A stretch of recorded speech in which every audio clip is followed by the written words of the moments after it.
Mr. Prime Minister, Mr. Defense Minister, General, allow me to introduce myself. My name is François Rousseau. I'm in charge of an informal research group, which does not appear in your organization charts. Our president, to whom I personally and exclusively refer, thought it useful, if not necessary, that I clarify for you a certain number of issues. You think that as initiates you're better informed than most people. Allow me to doubt it. At this very moment, things are taking place. They are somehow serious enough for the informations and documents that I kept for you be revealed to you now. In a word, a manipulative operation unparalleled to this day on a planetary scale is being implemented and will be the final subject of my talk. As regards our era, everything in reality started just before World War II. Hitler had broken certain taboos, such as taking recourse to occultism and secret societies. The Ahnenerbe, a Nazi organization assigned with, among other things, archaeological and anthropological research, found this during an expedition to Afghanistan. This flying object is called Vimana, or Astra, by the Hindus. Moreover, during exploration of the subsoil by the Russians and Chinese in 1927, traces of a very ancient nuclear explosion were detected. Certain sedimentary layers had been atomically vitrified 50,000 years ago. The very same phenomenon can be observed around today's nuclear test sites. One must understand that Hitler, thanks to these discoveries which he took highly seriously, was going to open a Pandora's box which no government, whether friend or enemy, wished to close afterward.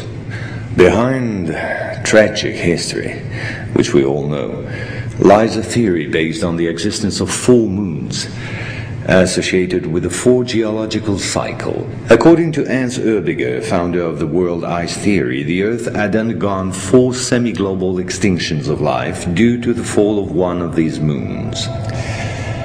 Effectively, as one goes along, the satellite moved closer, gravity changed and triggered some deep mutation of the genetic standard, thereby creating a race of highly intelligent giants measuring approximately between 10 to 13 feet tall. Several tens of thousands years later, the moon crashed, the impact causing a serious rise in sea levels and a nuclear-like global winter. This race of giants was to disappear due to a terrestrial gravity which had grown too powerful and incapacitating for their unusual size. Hitler was initiated to these doctrines, and contacts with Tibet in particular were frequent. The Nazis sought contact with the survivors of ancient civilizations, holders of ancient technologies like the previously described Vimanas. One of these civilizations spread out over the entire planet more than 600 pyramids made of stone, earth, and even iron. These pyramids are almost all pointed in the same direction, all have the same proportion as number pi, and all situated in magnetotelluric nodes. The oldest are in Asia.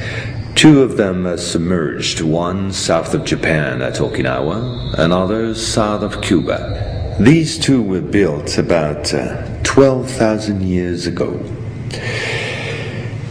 I began by this more archaeological reminder for this reason. Our civilization is the 4th of the cycle which I described previously.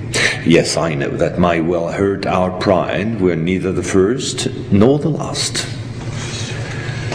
One must understand that the study and understanding of several recovered prototypes were the absolute priority to ensure Nazis' domination over the skies. The Allies, in parallel, focused on mastering atom and creating the first nuclear bombs. These secret bases were the center of all research supervised by the Nazis. In one of these bases worked Victor Schauberger, father of the Nazis' UFOs. Schauberger headed the Real Society in charge of anti-gravitational research. He died in 1958 in Texas, while working under protection of the United States on the improvement of his own flying saucers, which have since become American. You will quickly understand that 70% of unexplained aerial phenomena are human in origin and in no way extraterrestrial. Once World War II was over and Nazi technology had been systematically plundered by both Americans and Russians, the first challenge was to carry on and even complete the Nazis' research in great secrecy. The program, called Project Rainbow, especially known for the Philadelphia experiment, was the immediate proof. Mathematician von Neumann, who collaborated with Albert Einstein and Nikola Tesla on behalf of the Navy, succeeded in accidentally teleporting a Cannon-class destroyer escort, the USS Eldridge. These photos, supplied by Morris K. Jessup before his suspicious death, are rare testimonies for this unique experiment. In the same time, the first Indo-Aryan technology prototype trials did not go by unnoticed. The military had come up with a more efficient parade than secrecy. At about the same period, Kenneth Arnold, US Air Force pilot and CIA agent, launched the greatest operation in manipulation ever concerning the existence of UFOs. Making people believe they didn't exist was not the right solution and clearly insufficient. Discrediting enemies and frightening the population by systematic misinformation proved far more efficient. UFOs and parahuman belong henceforth to the movies, television and collective paranoia, and not to the realm of scientists as it should have been the case. In May 1947, the American Secret Services discovered the existence of an ancient terrestrial UFO secretly recovered by the Russians, which had crashed into the Altai Mountains along their border with Mongolia. Tension between the two blocs immediately rose a serious notch. The discovery was spectacular, and so not to lose face, the Pentagon, in tandem with the CIA, decided to tell lies and imagine a huge bluff to convince both the Russians and the world at large that they too recovered an UFO in Roswell in July 1947. Of course, it wasn't true, but the bluff worked all the same. In February 1949, just after the so-called Roswell incident, an UFO was photographed and filmed in Antarctica. It was the first photo of this type of a cigar-shaped object. Other appearances were then to follow in one another by cyclic waves. At the same moment, the Apollo program, headed by Werner von Braun, was in full swing, and Dr. Braun in no way favorably welcomed the demand for paranormal experiments, which nevertheless took place during certain Apollo missions.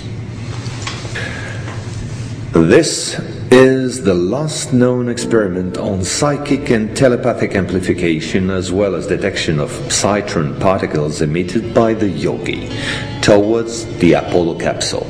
But these tests were all eclipsed by the systematic appearance of unidentified objects around orbital flights and the discovery of traces of civilization on the moon.